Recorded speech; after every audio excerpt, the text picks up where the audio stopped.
Relationships is the number one predictor of happiness, depth of relationships. It is a top driver of engagement. One study shows it as the top driver of engagement in organizations. So it doesn't get any bit more important than this. And yet again, this is one of the things that's overlooked in many well-being programs. This also blows my mind. So relationships, essentially, we try and work towards an organization that is psychologically safe. And by that, I mean you feel safe to be yourself and to speak your mind without fear of negative consequences. So people can be themselves. They don't have to put up this shield, and they're talking about mistakes. So we're all learning from it and all growing from it. And we're talking about maybe improvements, how we might improve systems and processes, because we should be more fearful of silence than a dissenting voice. We should be more fearful of silence than hearing about mistakes, because mistakes will happen. It's a complex environment and we're human.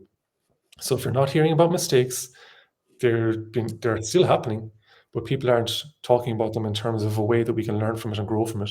The top, highest performing teams are able to talk about mistakes, and the lowest performing teams use blame, excuses, and denial. And then there's other ways we can enhance relationships. We listen deeply, we care about other people, we're curious, we remove judgment, and we try and collaborate. We all have a default conflict style, or one we fall back on in terms of when we're in a conflict. It might be different with different people if there's a power imbalance. But there's 5 conflict styles, and we can revert to collaboration as much as we can. And by collaboration, I mean we look for win-wins, and we genuinely want to hear the other person out. And we pool our resources and thoughts together, and we look for win-wins and ways forward to collaborate. But there are other conflict styles, and they all have a time and a place. And these conflict styles are to compete, so I win, you lose kind of thing. Again, there will be a time where we just need to direct if we know the answer, and we need to do that. But if we compete over and over again, we'll break down relationships. We might seem like we're winning the battle, but we'll lose the war. Then we have compromise. So this might seem good, and it can be very quick to fall back on it if needed, if the other ones don't work. But again, if we think about it, I win some, I lose some, you win some, you lose some. So we're all losing a bit if we compromise over time, because we're not entirely getting our way oftentimes. And then the other 2 then are avoiding. So it might be good in the moment. You might need to avoid in the moment just to get your emotions intact, or to process what just happened. But if you're continuously avoiding, nothing gets solved. And then we have accommodating. So we let the other person have their way. And this again is a time and a place. If we're wrong, or it's not as important to us, or there's a power imbalance, oftentimes we just take on work, and that's fine. We don't need to fight every battle. But again, if we have this as a default style, our needs won't be met, and bitterness could seep in as a result, and people can take advantage.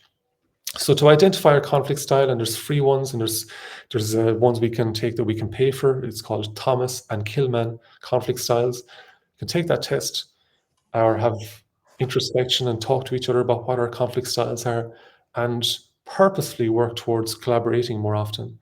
And that's really powerful in terms of relationships. And what's your conflict style? It has been a while since I've taken it, and I'm nearly sure it was either avoiding or accommodating at the time. But I do genuinely think, because I seek to collaborate so often since, I think I've rewired myself for collaboration.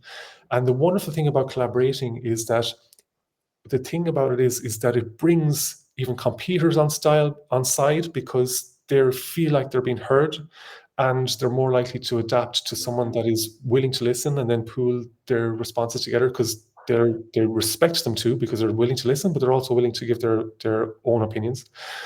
And they're more likely to bring accommodators and avoiders on side, because they'll feel like it's a safe space, because that person is genuinely willing to listen. They're asking, they're inviting voice. So that's one great thing as well about collaborating, is it brings everyone along, and it's generally, if it's an important thing and it affects a lot of people, it's generally the right way to be. So yeah, I must take the test again to see if things have changed, but it doesn't. Your conflict style isn't necessarily the issue. It's when we use it without awareness, because we can revert to collaboration. Even if we have a different conflict style, we can still revert to collaboration with awareness and with a genuine wish to hear people out and to look for win-wins. Like putting the shoes at the edge of the bed. I want to be collaborative in my conflicts, like having some kind of like, no, I need to go this way instead of this way. Yeah. So what step can you take? So for me, I try to notice that I'm in a conflict.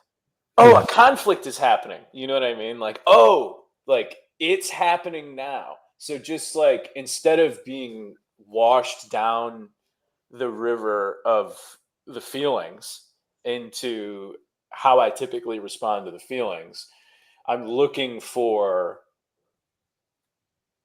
the thing that I'm trying to improve, you know? So like, oh, in these instances, I'm trying to remove myself from the situation, you know, or I'm trying to do deep breathing, or I'm trying to not be accusatory, you know, or whatever it is that, not that those are specific to me at all.